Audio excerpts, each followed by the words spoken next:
सबसे बड़ी खबर, सबसे इंपॉर्टेंट और अहम खबर यह है कि अमेरिका जिस चीज को छिपा रहा था और अमेरिका जो बौखला रहा था, उसकी वजह यह है कि ईरान के हमले में बड़े पैमाने पे अमेरिकी फौजी मारे गए।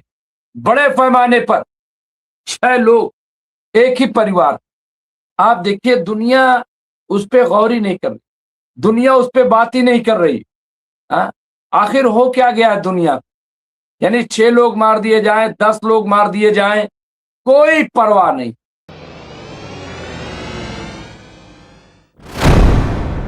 अब मैं हूं मुमताज आलम रिजवी और इस वक्त मैं आपके खिदमत में लाइव हाजिर हुआ और रात के 10:30 बज गए हैं और हम आपको ले चलते हैं middle east. Iran, America, Israel, फिलिस्तीन, पूरे मसले पर बात करूंगा। एक्सपर्ट भी हमारे साथ होंगे और सबसे बड़ी खबर, सबसे इंपॉर्टेंट और अहम खबर यह है कि अमेरिका जिस चीज को छिपा रहा था और अमेरिका जो बौखला रहा था, उसकी वजह यह है कि ईरान के हमले में बड़े पैमाने पे अमेरिकी फौजी मारे गए, बड़े पैमाने पर। और अभी जो खबर आ रही है कि ईरान के खिलाफ जंग में 100 अमेरिकी सैनिक जख्मी। पेंटागन ने माना तेहरान के हमलों का सच। अब ये आप देखिए, ये जो रिपोर्ट आई है और मैं आज आपको बताता हूं बहुत इंपॉर्टेंट बात। आज जब मैं सुबह लाइव कर रहा था और हमारे साथ ग्रुप कैप्टन उत्तम कुमार देवनाथ जी, उनका रिकॉर्डेड प्रोग्राम, उन्होंने बताया कि फौज में जख्मी क्या होता। आपने सुन लिया कि अमेरिका के 1600 अमेरिकी फौजी जख्मी हुए। आपको लगेगा जख्मी ही तो हुए हैं, मौत तो हुई नहीं, हालांकि मरने की भी खबर है। लेकिन मैं जख्मी आपको बताता हूं कि फौज में जख्मी किसको कहते हैं। बस ये समझ लीजिए कि बस जान बच गई। जख्मी, ग्रुप कैप्टन उत्तम कुमार देवनाथ जी ने बताया कि अगर हाथ की 3 उंगलियां कट जाएं, 3 उंगलियां कट जाएं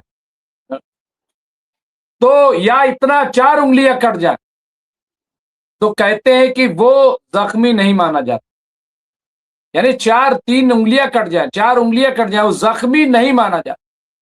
कहीं कोई गोली लग के निकल जाए, जख्मी नहीं माना जाता। जख्मी किसको कहते हैं? कहा कि जैसे यहां कोहनी तक हाथ उड़ जाए, पूरा हाथ उड़ जाए, उसको कहते हैं जख्मी। या पैर में अगर घुटने तक, यहां घुटने तक अगर पैर उड़ जाए तो उसे जख्मी।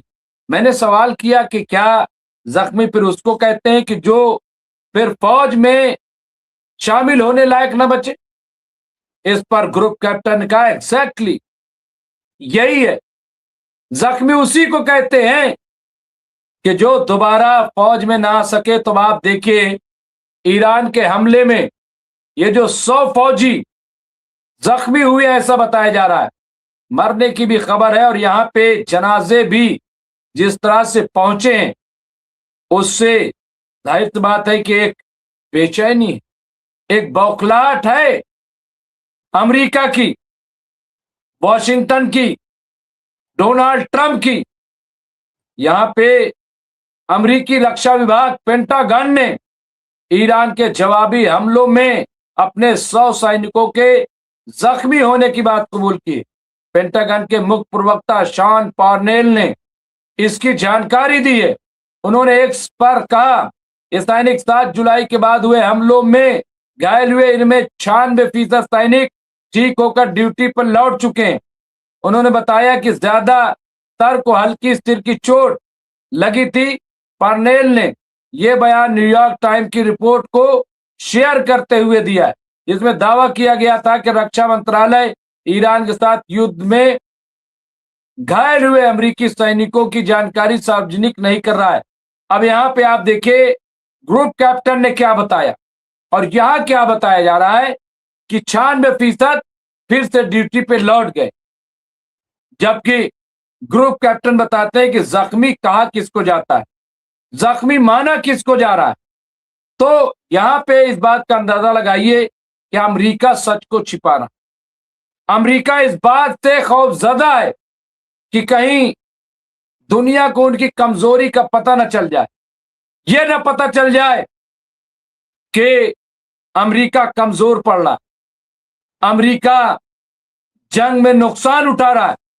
और सब तो सब, मैं आपको बता दूं, खुद अमेरिका के अंदर जो इख्तिलाफ चल रहा है जिस तरह, वो भी अपने आप में कोई मामूली बात नहीं है, वो भी बहुत इंपॉर्टेंट। और यहाँ पे आप देखिए, मैं कई इंपॉर्टेंट खबरें आपके सामने पेश करूंगा और हमारे साथ गेस्ट भी जुड़ेंगे एक एक करके। अब एक और खबर जो आ रही है, अमेरिका फिर एक बार बातचीत के लिए आमादा हो रहा है, खुद को तैयार कर रहा है और ईरान को फिर प्रपोजल भेजा गया। ईरान अभी उस पर गौर वखौज कर रहा है।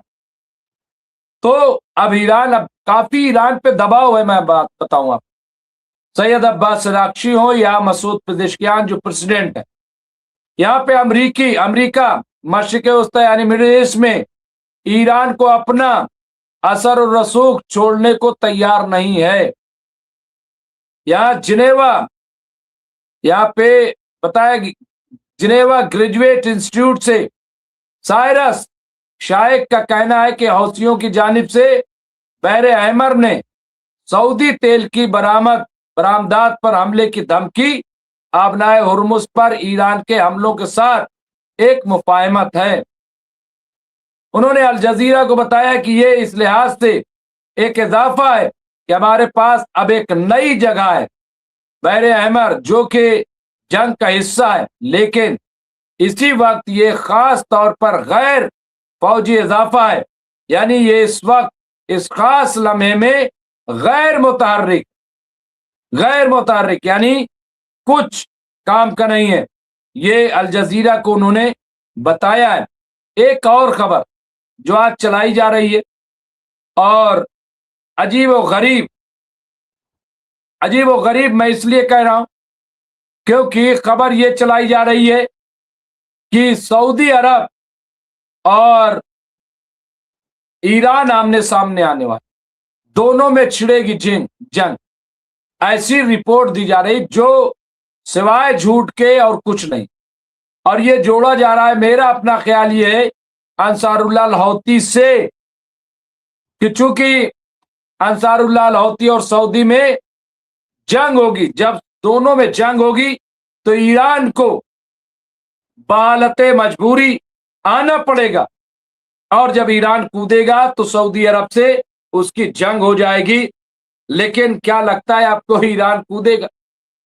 क्या नहीं लगता आपको कि ईरान मीडिएशन कराएगा? ईरान जो है वो खित्ते में आपस में जंग नहीं चाहता, ये एक बड़ी सच्चाई है। लेकिन यहां पे रिपोर्ट देखिए, यमन में हूती और सऊदी अरब के दरमियान तनाव फिर बढ़ गया है। हूतियों ने सऊदी अरब के खिलाफ समुद्री नाकाबंदी की धमकी दी है, जबकि यमन सरकार ने उनके खात्मे का ऐलान किया है। सऊदी अरब ने भी सख्त कार्रवाई की चेतावनी दी है। इस नए तनाव ने दुनिया भर में तेल आपूर्ति और आर्थिक संकट की चिंताओं को बढ़ा दिया। बाबुल मंदब और रेड सी को बंद करने की बात अभी से नहीं कर रहा है अंसारुल्लाह हौती, बल्कि काफी पहले से। और जब गजा के साथ जंग शुरू हुई थी, हमले शुरू हुए थे गजा पे, तो 19 महीने तक ये अंसारुल्लाह हौती ने रेड सी को ब्लॉक कर रखा था। लेकिन बहरहाल बाबुल मंदब कहीं ना कहीं खुला भी था, सऊदी अरब और ये वो सब। लेकिन ये बता रहा हूं कि अंसारुल्लाह हौती की ताकत क्या है। और बहुत कोशिश की अमेरिका ने खुलवाने की उस वक्त, लेकिन जब तक अमेरिका घुटने पे नहीं आया, जब तक अमेरिका ने समझौता नहीं कर लिया, तब तक वो बाबुल मंदब खुला नहीं। अब यहां पे यमन की प्रेसिडेंशियल लीडरशिप काउंसिल के सदर रशादुल आलमी ने कहा है कि आतंकवादी हूती मिलिशिया द्वारा पैदा की गई पीड़ा को खत्म करने का समय आ गया है। अब उन्होंने इसे आतंकवाद करार दिया है कि ये आतंकवादी, ये उनकी तरफ से, यमन की तरफ से। और हमें मालूम है कि ये क्यों कहा जा रहा है, क्यों ये नाम लिया जा रहा है, सबको इस बात का अंदाजा है। तो यहाँ पे मैं आपको बता रहा हूं कि आप देखिए कि बार बार और हमारे साथ लगातार जो है जयदीप सिंह बुंदेला साहब जुड़े हुए हैं। कुछ तस्वीरें, कुछ फुटेज भी उन्होंने B1 बम वर्षक जो है उसकी तस्वीर आई है, किस तरह से बम बरसाए जा रहे हैं। मैं वो तस्वीर भी आपको दिखाता हूं कि किस तरह से हमले हो रहे हैं। और अभी जो बातचीत हो रही थी कि बातचीत हो जाएगी और सब फिर से जंगबंदी की, लेकिन फिलहाल तो ऐसी सूरत दिखाई नहीं दे रही। आप तस्वीर देख सकते हैं, मैं तस्वीर आपको दिखा रहा हूं। ये आप देखिए, ये B1 बम वर्षक जो है किस तरह से बम बरसाते हैं, किस तरह के हमले ये करते हैं। तो यहाँ पे ये तस्वीर सामने आ रही है और ये मैं समझता हूँ, और एक के बाद एक मैं कई अपडेट्स आपके खिदमत पेश करूंगा। यहाँ सबसे पहले आप देखिए, अल अलीमी ने यमन के सभी नागरिकों से राज के समर्थन में एकजुट होने और हुतियों के कब्जे को समाप्त करने के लिए सशस्त्र बलों का साथ देने की अपील की है, ये कहा। इसके अलावा दूसरा, टीवी पर दिए अपने बयान में उन्होंने बड़ी घोषणा करते हुए कहा कि यमन 20 जुलाई से अपना तेल निर्यात फिर से शुरू करेगा। यहाँ इससे होने वाली कमाई के इस्तेमाल देश भर के नागरिकों की भलाई के लिए किया जाएगा। नंबर 3, यमन सरकार ने स्पष्ट किया है कि यमनियों की ये दुर्दशा हूतियों की सत्ता हथियाने की कोशिशों और ईरानी शासन के एजेंडे को लागू करने का सीधा नतीजा है। अब देखिए, यमन हुकूमत हो, लेबनान हुकूमत हो, ये सब किसके इशारे बोलते हैं, सबको पता है। और इनमें कोई दम दरूद नहीं है, कुछ भी, ये सिवाय पिटने के कुछ नहीं।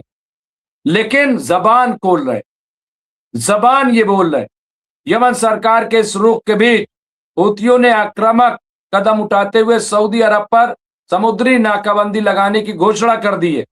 यहाँ हूती के जो अंसारुल्लाह हूती के तर्जुमान याया अल सरी ने सोशल मीडिया प्लेटफॉर्म एक्स पर एक वीडियो जारी करके कहा है कि ये प्रतिबंध फौरन इसे लागू होगा।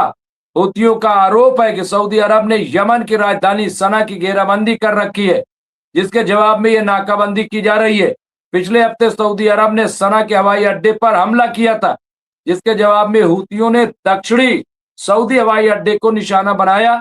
2022 के बाद ये दोनों के बीच जबरदस्त यहाँ पे जंग। अब देखिए किस तरह के माहौल बन रहे हैं, क्या माहौल है। आप देखिए यहाँ पे एक और, हूतियों की इस धमकी पर सऊदी अरब ने भी बेहद सख्त रद्द अमल जाहिर किया है। यहाँ पे सऊदी अरब के जो विदेश मंत्री हैं, जो मंत्रालय है वजारत खारजा, उसने कहा है हूतियों के इस बयान की कड़ी निंदा की गई है। सऊदी अरब ने साफ किया है कि वो 1982 के संयुक्त राष्ट्र समुद्री कानून और यहाँ पे अंतरराष्ट्रीय कानूनों के तहत अपने जहाजों की सुरक्षा के लिए सभी जरूरी इकदाम उठाएगा। सऊदी वजारत ने कहा कि हूती मिलिशिया यमन को क्षेत्रीय संघर्ष में घसीट रही है और लाल सागर में व्यापारिक जहाजों को निशाना बनाकर आम यमनियों की मुश्किलों को बढ़ा रही है। हूतियों ने सना हवाई अड्डे से उड़ाने शुरू करने के सभी पहलुओं को खारिज कर दिए, सभी पहलू को। यहाँ पे सऊदी वजारत ने कहा कि हूती यहाँ पे कोलेशियन ज्वाइंट फोर्सेस कमांड के मेजर जनरल तुर्की अल मालकी ने चेतावनी दी है कि बाबुल मंदब स्टेट से गुजरने वाले जहाजों के लिए सुरक्षा उपाय कर लिए गए हैं और हूतियों के किसी भी खतरे से तेजी सख्ती से निपटा जाएगा। तो यहाँ पे आप देखिए कि किस तरह से अंसारुल्लाह हूती जो है वो एक टारगेट सेट कर रहा है ताकि मुकाबला किया जा सके। तो यहाँ पे आप देखिए बहुत क्लियर कट मैसेज है और इसी को फिर मैं कह रहा हूं, इसी को मीडिया जोड़ करके देख रही है कि अगर ऐसा होता है तो ये जो है ईरान और सऊदी अरब में जंग हो जाएगी। यहाँ पे वो कहा जा रहा। अब एक और खबर की तरफ मैं ले चलता हूं आपको, और ये भी बहुत इंपॉर्टेंट खबर है। यहाँ पे क्या खुलने वाला है स्ट्रेट ऑफ हॉर्मुज, जानिए क्या है ओमान कतर का प्रस्ताव यहाँ पे। और ओमान ईरान के साथ खड़ा है, ये भी समझते रहना चाहिए। कतर भी बहुत ज्यादा ईरान का मुखालिफ नहीं है, इस बात को समझना होगा। अब यहाँ पे अमेरिका और ईरान के बीच जारी तनाव के दरमियान अब एक नई जो है डिप्लोमेसी सामने आई है, जिसने पूरी दुनिया का ध्यान अपनी ओर खींच लिया है। अमेरिकी मीडिया रिपोर्ट्स के मुताबिक ओमान और कतर दोनों देशों के बीच मध्यस्थ की भूमिका निभाते हुए एक ऐसा प्रस्ताव लेकर आए जिससे स्ट्रेट ऑफ हॉर्मुज में फौजी टकराव कम किया जा सके। इस प्रस्ताव में सुझाव दिया गया है कि हॉर्मुज के दोनों समुद्री रास्तों को अलग अलग सुरक्षा व्यवस्था के तहत चलाया जाए। अब यहाँ पे फिर एक नई तजवीज आई है, एक नया मामला सामने आया, लेकिन क्या इसे माना जाएगा, क्या इसे कबूल किया जाएगा, अभी तो बातचीत शुरू भी नहीं हुई है। तो कैसे इसे माना जाए, कैसे इसे देखा जाए, ये तमाम चीजें जो हैं, मुझे लग रहा है कि ये देखिए हर कोई चाहता है इस वक्त, मैं आपको बता दूं कि किसी तरीके से जंग बंदी रुके, जंग बंदी हो। कोई नहीं चाहता कि जंग आगे बढ़े, कोई नहीं चाहता। और ऐसे में आप देखिए ईरान भी यही चाहता है कि जंग आगे बढ़े, हालांकि न बढ़े, लेकिन ईरान के अंदर बहुत प्रेशर है। एक और आज एक खबर आई है, और वो खबर ये है कि पहली बार जो सुप्रीम लीडर है ईरान के, आयतुल्लाह मुश्तबा खामनाई, तो उनकी एक तस्वीर जारी की गई है एक बच्चे के साथ। पहली बार इस तरह का मंजर सामने आया, और मैं समझता हूं कि बहुत ही इंपॉर्टेंट है, बहुत ही अहम है। हमारे साथ कुछ ही देर में हमारे मेहमान जुड़ जाएंगे। यहाँ पे जयदीप सिंह मुंदेला साहब, यहाँ पे मुमताज भाई बम वर्षक अभी यूके के किसी अज्ञात स्थान को रवाना हुआ है जो ईरान की नई न्यूक्लियर साइट पर हमला करेगा। ये जयदीप सिंह मुंदेला साहब ने एक नई अपडेट दी है कि न्यूक्लियर साइट पे हमला करने की तैयारी, और मुझे लग रहा है कि अब ईरान भी जवाबी कार्रवाई करेगा। और ये बड़े हमले वैसे ईरान कर रहा है, ऐसा नहीं है कि ईरान छोटे हमले कर रहा है। ईरान उन तमाम मकामात को जो अमेरिका के फौजी अड्डे हैं, उनको लगातार ईरान निशाना बना रहा है, और ये हम देख रहे हैं यहाँ लंबे समय से हिजबुल्लाह से लड़ रहे हैं। अब मुझे लगता है कि ये बहुत असरदार होगा। तो यहाँ पे आप देखिए, और ये खबर आ रही है, और मुझे लग रहा है कि यहाँ जयदीप सिंह मुंदेला साहब, यहाँ सलीम खान साहब ने भी एक अपडेट दी है, वो भी मैं आपको दे दूं, और फिर मैं फिर खबरों की तरफ चलूंगा और देखूंगा कि क्या है। यहाँ पे देखिए जो खबर आ रही है, अब एक ट्रम्प, अल जजीरा की खबर है, बहुत इंपॉर्टेंट खबर आई है, वो मैं आपके सामने पेश कर देता हूं। ट्रम्प ने ईरान पर इन पिछले 10 दिनों के हमलों का हतमी मकसद बयान नहीं किया है। ख्याल ये है कि अमेरिका जंगबंदी की तरफ वापस जाना चाहता है, लेकिन इसके पास इसमें इजाफे का मंसूबा है जो इस वक्त वो फैसला कर रहा है। अमरीकी अवाम महसूस करते हैं कि तकरीबन एक तातुल जारी है, क्योंकि अमरीका ईरान के पासदारान इंकलाब से मुंसलिक अहदाफ और बैनुल अक़वामी जहादरानी को निशाना बनाने की सलाहियत पर हमले जारी रखे हुए, लेकिन ये एहसास है कि अगर अमरीका इंफ्रास्ट्रक्चर पर हमला करना शुरू कर देता है तो ये ईरानी अवाम पर हमले की तरह महसूस होगा। अमरीकियों को अब भी एक मध्यम उम्मीद है, एक थोड़ी सी हल्की सी उम्मीद है कि किसी किस्म की दाखिली हुकूमत की तब्दीली हो सकती है। ये बिल्कुल क्लियर है, और ये कहा जा रहा है कि भाई अगर डोनाल्ड ट्रंप ये चाहते हैं कि वहां रिजीम चेंज होगा, तो ये उनकी गलत फहमी है।